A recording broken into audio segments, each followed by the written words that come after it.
আমি আপনাদের সামনে ফিরে এলাম।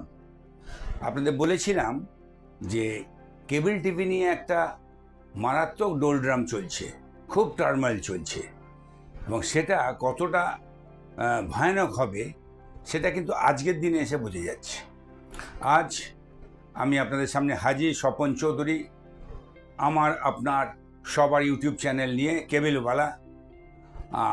আজ এই কেবেলওয়ালার মাধ্যমে আমি একটা যে টার্মাইলের কথা বলেছিলাম সেই কথাটা আপনাদের সামনে তুলে ধরতে চাই। দেখুন, প্রথমেই আপনারা বলে রাখি, আপনারা সবাই জানেন বিগত 7-10 দিন ধরে ব্রডকাস্টার যে আছে বা এমএসও যারা আছে তাদের ভেতরে একটা ডিসপুট চলছিল, এবং সেই ডিসপুটের পূর্বাভাস ছিল। তারপরে তার মানে ডাইরেক্ট ইম্প্যাক্ট আমরা দেখলাম এমএসওর চ্যানেলেতে, সোনি চ্যানেলের ওপরে প্রথমে এমএসওর স্ক্রলিং চালু হয়, যে স্ক্রলিংয়ে বলা হয় যে পে চ্যানেলে পয়সা বাড়ছে, সুতরাং চ্যানেলটা বন্ধ হবে, অবশ্য আলাকাটটাই চালানো হবে। একই সঙ্গে ব্রডকাস্টারদের ওভারল্যাপিং নোটিশ চালু হয়, due to non payment and non renewal of agreement, চ্যানেলটা বন্ধ হবে যে কোনো সময়। এই অবস্থা বিগত 7-10 দিন ধরে চলছিল। আজকের কি অবস্থা? আজকের অবস্থাকে একটু অল ইন্ডিয়ার কথা বলে দিই, যেটা গত 1-2 দিন আগে হয়েছে। সেটা হচ্ছে যে Sony channel Telangana, Andhra Pradesh and কর্ণাটকাতে পুরোটা বন্ধ আছে। ওখানে সোনি চ্যানেল বন্ধ হয়েছে আজ থেকে 2 থেকে 3 দিন আগে। এটাই আপাতত ছিল সারা ভারতবর্ষের যে চিত্র সেটা। আজ হচ্ছে মঙ্গলবার, 9 তারিখ। আজকে যেটা হয়েছে, সকাল থেকে দেখা গেল যে সোনি চ্যানেল হ্যাথওয়ে এবং ডেনে বন্ধ হয়ে গেছে সকাল থেকে। হয়তো রাতে হয়েছে এটা, সকালবেলা উঠে বিভিন্ন জায়গা থেকে সূত্র মারফত সমস্ত ফোন আসা শুরু হলো। সেই ফোনের মাধ্যমে জানা গেল যে এখানে সোনি চ্যানেল বন্ধ হয়ে গেছে। রইল বাকি আর একজন, সেটা হচ্ছে কেসিবিপিএল, জিটিপিএল যারা পশ্চিমবাংলায় কাজ করে, তাদের চ্যানেলটা এখনও চলছে। এই হচ্ছে আজকের দিনের পরিস্থিতি, পরিবেশ। তো এটা অত্যন্ত গম্ভীর, এটা মানতেই হবে, কারণ চ্যানেল বন্ধ মানে তাহলে কিন্তু নেটওয়ার্কে, মানে কনজিউমার এন্ডে তার একটা প্রভাব পড়ে, এবং সেই প্রভাবের ভিত্তিতে যখন কোনো কনজিউমার রিয়াকশান দেখায়, সেটা কেবল অপারেটরদের কাছে যে তোমরা কী করছো, আমি পয়সা দিয়েছি, চ্যানেল কেন চলবে না। তো তারপরে কি হয়, কেবল অপারেটর সেটা তুলে নিয়ে যায় এমএসওর কাছে। এমএসওর বিভিন্ন যুক্তি থাকে, বিভিন্ন কারণ থাকে, সেগুলো নিয়ে আলোচনা, মিটিং চলে। ব্রডকাস্টের কাছে সাধারণত কেবল অপারেটর যাওয়ার কোনো জায়গা থাকে না, কারণ ব্যাপারটা এরকমভাবে সামনে তৈরি হয়েছে যে এমএসওর সঙ্গে ব্যবসা করে ব্রডকাস্টার সঙ্গে কাজ করে এমএসও, তাদের ইন্টারাকশান, তাদের এগ্রিমেন্ট, তাদের নেগোসিয়েশন। আর এমএসও কাজ করে অপারেটরের সঙ্গে, সুতরাং অপারেটর কী করবে, অপারেটর কনজিউমার কাছে ধাক্কা খাবে, এমএসও কাছে যাবে। এটাই হচ্ছে এখনকার দিনে সিস্টেম হয়ে দাঁড়িয়েছে। তো এই যে চ্যানেল বন্ধ হবে, সেটা নিয়ে বেশ কিছুদিন ধরে যেদিন থেকে নোটিশ চালু হয়েছে, ন্যাচারালি দৌড়াদৌড়ি চালু হয়েছে। প্রচুর অপারেটর ইন্ডিভিজুয়ালি তাদের সার্ভিস প্রোভাইডার হিসেবে যে সমস্ত মেসেজে তাদের কাছে গেছে। উল্টো দিকে একটা সংযুক্ত মোর্চার মাধ্যমে বেশ কিছু অপারেটরের যে সংগঠন আছে, তারাও এমএসওদের সঙ্গে মিটিং করছে, ব্রডকাস্টারদের সঙ্গে মিটিং করে ব্যাপারটার গুরুত্ব বুঝে এটাকে রিজলভ করার জন্য আলোচনায় বসেছে। কিন্তু আলোচনাতে যেটা হয়েছে, যেটা অপরাধের মাধ্যমে বা সংগঠনের মাধ্যমে জানা যাচ্ছে, যে এই যে দুটো এন্টিটি যাদের মেইন ঝগড়া, সেটা হচ্ছে ব্রডকাস্টার আর এমএসও, তাদের কথার ভেতরে কিন্তু প্রচুর তারতম্য পাওয়া যাচ্ছে। মানে ব্রডকাস্টের কাছে গেলে ব্রডকাস্টে একরকম দোষারোপ করছে, যেটা বোঝা যাচ্ছে এমএসওর দোষারোপ, এমএসওর দোষ, তারা এই কাজটা করছে না, এই জন্য এটা বন্ধের দিকে করছে। আবার এমএসওর দিকে যদি যাওয়া যায়, এমএসও যে ব্যাপারটা প্লেস করছে, তাতে মনে হচ্ছে যে যেন ব্রডকাস্টার একটা খুব অন্যায় কাজ করছে, রেট বাড়াচ্ছে, সুতরাং এটা ব্রডকাস্টারের দোষ, তাদের কিছু করার নেই। তো এই সমস্ত দুটো জায়গায় কথা বলে যেটা জানা গেছিলো, সেটা হচ্ছে যে আইদার চ্যানেল বন্ধ হবে, আর চ্যানেল বন্ধ হলে তো বন্ধ থাকে না, ওটাকে চলতেই হবে, চ্যানেলটা চালু হবে। মানে চ্যানেলটা বন্ধ থাকুক, বন্ধ হয়ে চালু হোক বা চালু থাকুক, মানে কেবল অপারেটরের নাকি রেট বাড়বে, সেটা কেবল অপারেটর মেনে নিলে তাহলে এটা হতে পারে, এরকম একটা জায়গায় দাঁড়িয়ে আলোচনা চলছিল। কিন্তু বন্ধের ব্যাপারে অনেকেই, এমএসওর তরফ থেকে অনেক প্রতিশ্রুতি দিয়েছিল যে না, এটা বন্ধ হবে না, বন্ধ না হওয়ার জন্য আমাদের আলোচনা চলছে। আর বন্ধ হবে না, সেইভাবেই আমরা চলবো। কেন বিগত 2023 সালে যে সমস্যা হয়েছিল, তাদের যে ব্যবসায়িক ক্ষতি হয়েছিল সেটা কম বেশি সবার। বাট মুশকিল হচ্ছে কেবল অপারেটরদের কোনো ক্ষতি হলে সেই ক্ষতি তো কোনোভাবে রিকভারি করার জায়গা নেই। মানে তাদের কাস্টমার যদি একবার তাদেরকে ছেড়ে চলে যায়, আজকে যত প্ল্যাটফর্ম আছে সেখানে যদি কোনোভাবে চলে যায়, তারা ফিরে আসে না। এটা হচ্ছে বাস্তব। এইটা এটা এটা এটা বিগত বহুদিন ধরে দেখা গেছে। তো এইরকম ঘটনায় যেটা হয় সেটা হচ্ছে কেবল অপারেটরের ব্যবসার ক্ষতি হয়, কেবল অপারেটরের ব্যবসায়িক যে ক্ষতি হয় সেই ক্ষতি ফিরে পায় না। ন্যাচারালি এটা নিয়ে কেবল অপারেটর প্রচণ্ড শঙ্কিত, বিশেষ করে 2023-এ এই গত বছর যে ঘটনা ঘটেছে। সেই জন্য এবার তারা বিভিন্নভাবে চাইছে এটা কোনোভাবেই যাতে বন্ধ না হয়। এটা নিয়ে বিভিন্ন আলোচনা করতে গিয়ে যা খবর আমি পেয়েছি, সেটা অপারেটর হোক, অ্যাসোসিয়েশন হয়, তাতে বোঝা যাচ্ছে যে এমএসওর বক্তব্য রেট বাড়বে। আর তার জন্য যদি রেট বাড়ে, যদি অপারেটর মেনে না, তাহলে দিয়ে দেওয়া যাবে। এই বক্তব্য নিয়ে যখন এমএসও ব্রডকাস্টের কাছে যাচ্ছে, ব্রডকাস্টে বলছে তাদের তো যে কোনো সময় প্রতি বছর একটা বিজনেসে একটা গ্রোথ থাকে, সেটা লাগবে। এছাড়াও তো দুটো সমস্যা আছে। সেটা হচ্ছে নাকি কোনো আউটস্ট্যান্ডিং পেমেন্ট আছে, আবার নাকি এগ্রিমেন্ট হয়নি। সেটা ট্রায়াল অনুযায়ী এগ্রিমেন্ট না করলে সে ব্যবসাটা করবে কেন, করতে পারে না। সেক্ষেত্রে ব্রডকাস্টারের লিগ্যাল অসুবিধা হতে পারে। এই সমস্ত চাপার উত্তর, যেটা কিন্তু কেবল অপারেটর জানার কথা নেই। এই সমস্ত বিষয় আজ পর্যন্ত কেবল অপারেটরের সামনে কেউ আনেনি, কখনো তুলে ধরেনি, বলেনি। যা করেছে এমএসও ব্রডকাস্টার নিজেরা বসেছে, নেগোসিয়েশন করেছে। যা ডিসকাউন্ট বলুন, কমিশন বলুন, শেয়ারিং বলুন, যা করার করেছে। আমরা শুধু অপারেটর যেটা করেছে সেটা হচ্ছে, যেটা বলেছে সেটা তো অপারেটরকে দিতে হবে, দিয়েই তো চলবে, সেইভাবে চলেছে। কিন্তু এবারের ঘটনাটা সম্পূর্ণ বিপরীত। এখানে মারাত্মক অ্যালিগেশন, কাউন্টার অ্যালিগেশন চলছে। মানে তাতে যে জিনিসটা বেরিয়ে আসছে সেটা হচ্ছে যে এমএসওর যেমন অসুবিধা, মানে এমএসওর যেমন দোষ দেখানো হচ্ছে, সেটা নাকি দোষ, সেটা যদি সেইভাবে দেখা যায় যে হ্যাঁ এটা ঠিক নয়। আবার এমএসও যেটা বলছে সেটা নিয়ে যদি ব্রডকাস্টে যাওয়া যায়, তাহলে দেখা যাচ্ছে ব্রডকাস্টে এটা করতে পারে, এটা হওয়া উচিত নয়। কিন্তু সমস্যা হচ্ছে এখানে এইগুলো সব বোঝার পরেও অপারেটর করবেটা কি? অপারেটরকে তো কেউ স্টেক হোল্ডার বলে মনেই করে না, সেটা এমএসও সেটা ব্রডকাস্টার, দুজনেই। মানে বিপদে পড়লে, সমস্যায় পড়লে অপারেটর, আর না হলে অপারেটর কেউ ধরতেই ধরে না। কী রেট বাড়ছে, কতটা পার্সেন্টেজ বাড়ছে, এইসব তো কোনো আলোচনা হয় না। আজকে আলোচনা হচ্ছে, আজকে ডেকে ডেকে যখন যাওয়া হচ্ছে তখন বসে আলোচনা হচ্ছে যে তোমাদের এত রেট বাড়বে, তোমরা যদি বলো চালু হবে। ওদিকে ওরা বলছে না, আমরা তো রেট বাড়াচ্ছি না, আমরা চাইছি এগ্রিমেন্ট হোক বা এটা হোক। তার সমস্যা হচ্ছে এইখানে এসে দাঁড়িয়েছে যে দুটো এন্টিটি, বিজনেস এন্টিটি, তাদের লড়াই। আর সেই লড়াইয়ে সেই লড়াইয়ের কোপটা পড়ছে কেবল অপারেটর। কারণ তাদের লড়াইয়ে সে টাকা পয়সা হোক, এগ্রিমেন্ট হোক, রেট হোক, পার্সেন্টেজ অফ কমিশন হোক, যাদের যা রিকোয়ারমেন্ট আছে, যেটা নিয়ে তারা হেড অন করছে, তার এফেক্টটা এটা আসছে কোথায়? আইদার ব্রডকাস্টার চ্যানেল বন্ধ করে তাদের কাছে পয়সা তুলবে, আর না হলে এমএসও চ্যানেল বন্ধ করে তাদের প্রেশার ক্রিয়েট করে তাদেরকে, তাদের যে ডিমান্ড আছে, তাদের যা রিকোয়ারমেন্ট আছে সেটা মানতে বাধ্য করবে। এই সিচুয়েশানে লড়াই চলছে। আর কেবল অপারেটর, তাদের সঙ্গে তো প্রথমত কিছু হয় না। আর কেবল অপারেটর সেগমেন্ট আজকের দিনে এমন জায়গায় দাঁড়িয়ে আছে, এতটা ফ্র্যাগমেন্টেড, এতটা ডিভাইডেড, এতটা সেলফ সেন্টার্ড, তারা বাকি কিছু বুঝতেই চায় না, জানতেই চায় না। তারা ভাবে আমারটা হয়ে গেলে হয়ে গেল।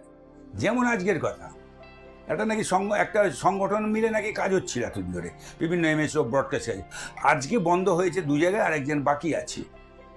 দেখা গেছে সাংগঠনিক মুভমেন্ট নেই, যেটা হচ্ছে ওই যারা যে সিগন্যাল চালায় সেই অফিসে ধর্ণা দিতে গেছে। আর যেটা খবর পাওয়া গেছে সূত্র মারফত, সেটা হচ্ছে যে এই যে এতদিন ধরে যে সাংগঠনিকভাবে যে মুভমেন্টগুলো হচ্ছিল, যে মিটিংগুলো হচ্ছিল, এমএসও বলুন, ব্রডকাস্টে বলুন, সেখানে গিয়ে একটা জিনিস কিন্তু তারা বুঝেছে, যেটা তারা বলেছে যে এখান থেকে এটা কিছু হচ্ছে না। সেটা ব্রডকাস্ট এন্ডেও যা, সেটা এমএসওর এন্ডেও তাই। সেটা কোথা থেকে হচ্ছে? একদম টপ লেভেলে। সেটা যদি সোনির যদি অফিস বোম্বেতে থাকে, আর এই যত এমএসওদের যে ওনার যে ফার্ম, তারাও বোম্বেতে আছে, সুতরাং এই আলোচনা বোম্বেতে হচ্ছে।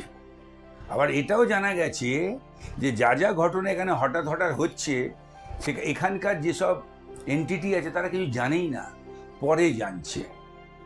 কি মারাত্মক সমস্যা একটা তৈরি হয়েছে ভাবুন।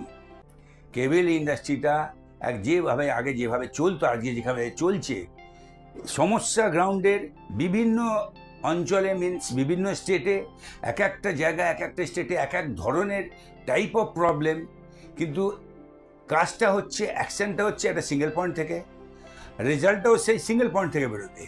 তাতে সেই যে রেজাল্টটা বেরোবে বা সেই যে অ্যাকশনটা নেওয়া হলো, বিভিন্ন যেসব স্টেট আছে, মানে বিভিন্ন জায়গায় স্টেট থাকার জন্য তাদের যে সমস্ত লোকালাইজ ইস্যু আছে, সেটা কিন্তু কোনোভাবে কনসিডার অ্যাড্রেস হচ্ছে না, এটা পরিষ্কার।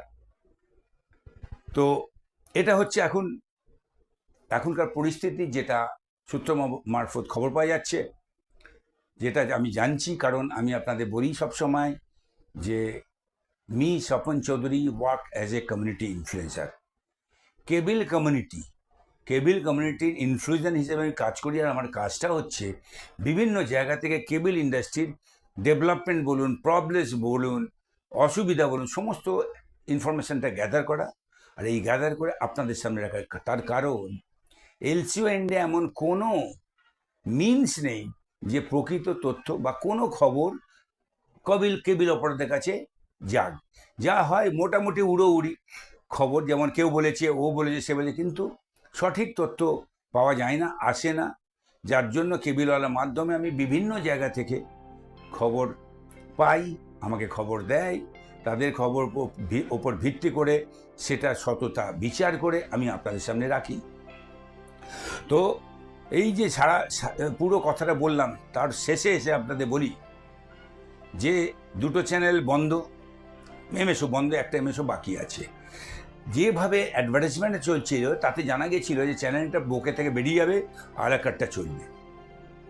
একটি এমএসওর অপারেটরদের কাছ থেকে যে খবরটা পাওয়া গেল সেটা হচ্ছে যে আলাকাট্টাতেও চ্যানেলটা পাওয়া যাচ্ছে না, কিন্তু মানে প্যাকেজ থেকে বার করে দিয়ে আলাকাট্টা দেওয়া হবে বলে যেভাবে বলা হয়েছিল, এবং স্ট্রল নোটিশ চালানো হয়েছিল। আর প্রকৃতিপক্ষে যখন চ্যানেলটা বন্ধ হয়েছে, কোনো অপারেটর যে কোনো রকমে ব্যবসার ধাক্কাটা সামলানোর জন্য খেলাটা দিয়ে দিই, সেই খেলাটাও দেওয়া যাচ্ছে না। পোর্টালে খেলাটা মারলে, যাদের বন্ধ আছে এই মুহূর্তে, মারলে টাকাটা কাটছে, চ্যানেলটা পাওয়া যাচ্ছে না। ভাবুন একবার অবস্থাটা কি, কোন জায়গায় আমরা আছি, কিভাবে একটা এত বড় ইন্ডাস্ট্রি চলছে, মানে বলা আর করার ভিতর কি মারাত্মক ডিফারেন্স। এতদিন তো কেবল অপারেটরদের বলা হতো চোর, তারা পয়সা দেয় না, তারা সাপ্রেস করে। আজকে প্রায় বছর 10 হয়ে গেল এই মিথ যেটা তৈরি হয়েছে সেটা শেষ। কেবল অপারেটর ইচ অ্যান্ড এভরি পয়েন্টের পয়সা দেয়, ক্লাবের, বাড়ির, অফিস, কনজিউমার শপ, এখানে তো আর কিছু বলার নেই কারো। কারণ রিচার্জ করলেই পয়সা দিয়ে রিচার্জ করতে হবে, তাহলে তার রিপোর্ট তো চলে যাচ্ছে SMS-এ, প্রশ্ন নেই। তাহলে এই রেট বাড়া, মানে পয়সা নিয়ে, আউটস্ট্যান্ডিং নিয়ে লড়াইটা কেন হচ্ছে? এটা তো হওয়ার কথা নয়, কিন্তু হচ্ছে। আর তার পুরোপুরি তার যে প্রভাব, তার যে অসুবিধে, তার যে লস, থার্ড সেক্টর মানে থার্ড স্টেক হোল্ডার হিসেবে কেবল অপারেটরদের ভুগতে হচ্ছে। আজকের দিনে তো MIB আন্ডারে কেবল টিভি চলে যাবার পর MIB আন্ডারে যে 3টে স্টেক হোল্ডারদের রেজিস্ট্রেশন হচ্ছে, লাইসেন্সিং হচ্ছে, তাতে ব্রডকাস্টার ছিল, MSO ছিল, আজকে কেবল অপারেটর এসে গেছে। তাহলে কেবল অপারেটর তো ইগনোর করা যাবে না, কেবল অপারেটরকে তো এই ব্যবসা থেকে সরানো যাবে না। আর ব্যবসার মূল কাজটা তো কেবল অপারেটর করছে, গ্রাউন্ডে থেকে সার্ভিসটা ঘরে পৌঁছে দেওয়া, তার জন্য কনজিউমার কাছ থেকে কালেকশন আনা এবং সেই ছবিটা পরিষ্কার রাখা। তার কারণ ওই ছবি দেখে অ্যাডভার্টাইজ দেয়, সেই টাকাটা আসে। তার পুরো কাজটা যে কেবল অপারেটর এতটা সিরিয়াসলি মানে ডেলিজেন্টলি করছে, তো তাকে তো ভাবতে হবে, তার সমস্যাটা তো দেখতে হবে কোথায় সেটা, কেন হচ্ছে না এটা, কেন এইভাবে ডিপ্রাইভ করা হচ্ছে এই সেক্টরটাকে। তাহলে কি এই সেক্টরটাকে কোনো একটা উপায়ে ওয়াশ আউট করার প্রোগ্রাম চলছে? তার কারণ আজ থেকে 6 বছর, 5 বছর, 7 বছর আগে আর তো কোনো মিডিয়াম ছিল না যে এই স্যাটেলাইট চ্যানেলের সার্ভিসটা পাওয়া যায়। বিগত 5 বছরে র্যাপিড ডেভেলপ হয়েছে, so many options, OTT, IPTV, আরও কত কি আসছে, ক্লাউড টিভি। এটা কি তারই সেই চেষ্টা যে এই ইন্ডাস্ট্রি যেটা একটা সিস্টেমেটিক্যালি 34 বছর ধরেছে, হাজার হাজার কোটি টাকা জেনারেট করেছে, সব কটা সেক্টর তার বেনিফিট পেয়েছে, আর আজকে যেভাবে হচ্ছে তাতে দেখা যাচ্ছে তো একটা সেক্টর, বিশেষ করে কেবল অপারেটর সেক্টর, তার কোনো বেনিফিটই নেই। সে তো এবার ব্লিড করতে শুরু করেছে, সার্ভিসটা দেবে কি করে? তাহলে যখন সরানো যায়নি তখন কি এমন একটা পরিস্থিতি তৈরি করে দাও যে অপারেটররা তাদের নিজেরা বিরক্ত হয়ে ব্যাপারটা ছেড়ে চলে যাক। কারণ আমাদের তো জানা আছে, মার্কেট যতক্ষণ না খালি হবে, মনোপোলাইজ হবে, তাহলে তো যে টাকাটা যে বাড়ানো, বেশি ইনকাম, রেভিনিউ আর্নিং বেশি, সেগুলো যে করার যেসব প্রোগ্রাম থাকে সেটা হয় না। তা সেটাই তো হচ্ছে এখন, আমরা চোখের সামনে দেখতে পাচ্ছি। এই সমস্ত কথা বলার পর যেটা আমি বলবো সেটা হচ্ছে কেবল অপারেটর তারা করছেটা কি? তারা কি কিছুই বোঝে না, নাকি সব বুঝে চুপ করে থাকে, সব করে বসে থাকে? সমস্যা তো তারা কোথায় ইউনাইটেড হবে, কিভাবে কথা বলবে, কোন জিনিসটার উপর স্ট্রেস দেবে, তারা কি বোঝে না এতদিন ধরে ব্যবসা করার পর? তো যদি বুঝেও না করে, তার ফল কেবল অপারেটরে পেতে হবে। কেউ কখনো কোনো গ্রুপ যদি ভেবে থাকে যে আমি আমারটা বুঝে নেব, সে ঘুরে বালি। এটা কোথাও হয়নি, এখানেও হবে না। শুধু সময়, কারো আজকে, কারো পরশু, আর তারপরে 4 দিন পরে। এটার জন্য তো কেবল অপারেটরটা 34 বছর ধরে দাঁতে দাঁত চেপে পড়ে নেই। এত বছর পরে এই ইন্ডাস্ট্রি থেকে যে লাইভলিহুডটা একটু মেনটেন হচ্ছে, সেটা তো চলে যাবার নয়, নতুন করে আবার কোথাও যাওয়া যাবে না। তাহলে তাই যদি হয়, তাহলে এটাতে সবাই মিলে সংঘবদ্ধ হয়ে ব্রেনস্টর্ম করছে না কেন, কেন সাপোর্ট করছে না, কেন এক জায়গায় হচ্ছে না? বা যারা এই যে সাংগঠনিকভাবে যারা সামনে থাকে, তারা সঠিক বক্তব্যটা সঠিক জায়গায় তুলে ধরে না কেন? এরকম বিভিন্ন প্রশ্ন উঠে আসছে। সেটা ইন্ডাস্ট্রি বিভিন্ন জায়গা থেকে আসছে, কেবল অপারেটর থেকে আসছে। আর সেই সমস্ত খবর নিয়ে, ইনফরমেশান নিয়ে আজকে আমি আপনাদের সামনে এটা রাখলাম। আপনার কেবল অপারেটর, আপনাদের নিজেদের ব্যবসা যে কারণে যে সমস্যার মধ্যে দিয়ে চলছে, তার রাস্তা আপনাদের বার করতে হবে। সবাই মিলে হয় না, এটা একটা পিরামিডের মতো ব্যাপার। এই জন্য সমস্ত জায়গাতেই পিরামিড স্ট্রাকচারে কাজ হয়। কোনো একজন মাথায় থাকে, তার নিচে তার নিচে তার নিচে আর নিচে মানে অ্যাবসোলিউট যে পাবলিক থাকে তারা। সুতরাং নিচের মানুষদের এক কাট্টা হতে হবে, কাউকে দায়িত্ব দিতে হবে। আর ওপরে যারা থাকবে তাদের কিন্তু সততা নিয়ে, ট্রান্সপারেন্সি নিয়ে সঠিকভাবে সঠিক কথা সঠিক জায়গায় তুলে ধরতে হবে। তবেই কিন্তু কেবল অপারেটর বাঁচবে। আদারওয়াইজ এই যেভাবে চলছে, কেবল অপারেটর কমিউনিটি ধীরে ধীরে বিলুপ্ত হতে চলেছে। এই বলে আমি আমার বক্তব্য শেষ করলাম। নমস্কার, ধন্যবাদ। আপনাদের রিকোয়েস্ট করব, আপনারা অনুষ্ঠান দেখুন।